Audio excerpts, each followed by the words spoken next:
Hello friends, welcome to Karikanchi.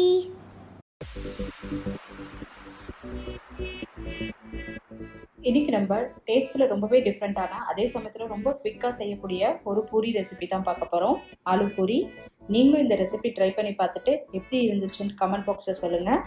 வாங்க இப்போது ஆலு பூரி எப்படி செய்யலான்னு பார்க்கலாம். மசாலா ஆலு பூரி செய்கிறதுக்கு நான் 1 கப் கோதுமை மாவு எடுத்திருக்கேன். அது கூட வேக வச்சு மசிச்ச உருளைக்கிழங்கு எடுத்திருக்கேன். அதை சேர்த்துடலாம். 1/4 ஸ்பூன் மஞ்சள் தூள், 1/2 ஸ்பூன் ஜீரகத்தூள், மிளகாய்த்தூள், உப்பு தேவையான அளவு, ஓமம் ஒரு 1/2 ஸ்பூன், கொத்தமல்லி. இப்போ இதெல்லாம் சேர்த்து நல்லா மாவு பிசைஞ்சிடலாம். பூரிக்கு மாவு பிசைகிற மாதிரி தண்ணி ஊற்றி கலக்கிறதுக்கு முன்னாடி இப்போ நம்ம சேர்த்துருக்க எல்லாத்தையும் ஒரு தடவை நல்லா கலந்து விட்டுருங்க. அதுக்கப்புறம் கொஞ்சம் கொஞ்சமாக தண்ணி ஊற்றி பூரி மாவுக்கு மாவு பிசைஞ்சிடலாம்.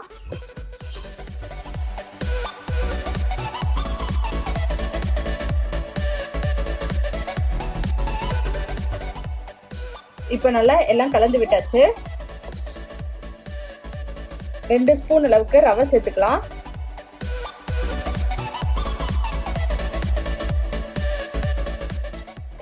இப்போ கொஞ்சம் கொஞ்சமா தண்ணி தெளிச்சு பூரிக்கு மாவு பிசைஞ்சிடலாம்.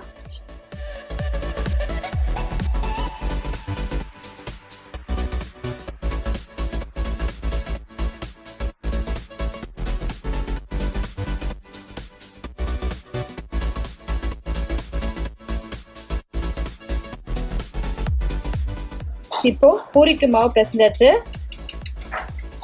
பூரி மாதிரி தேய்ச்சி எடுத்துடலாம். கொஞ்சம் கொஞ்சமா எடுத்து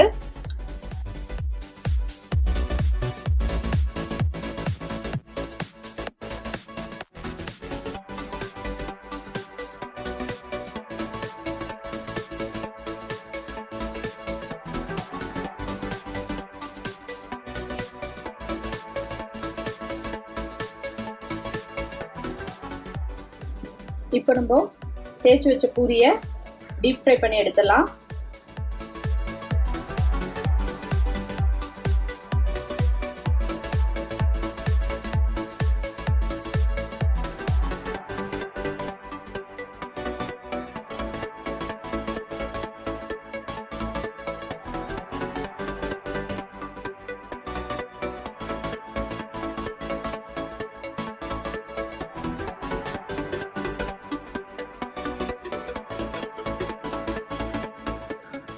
நமக்கு ஆலு பூரி சூப்பரா ரெடி ஆயிடுச்சு.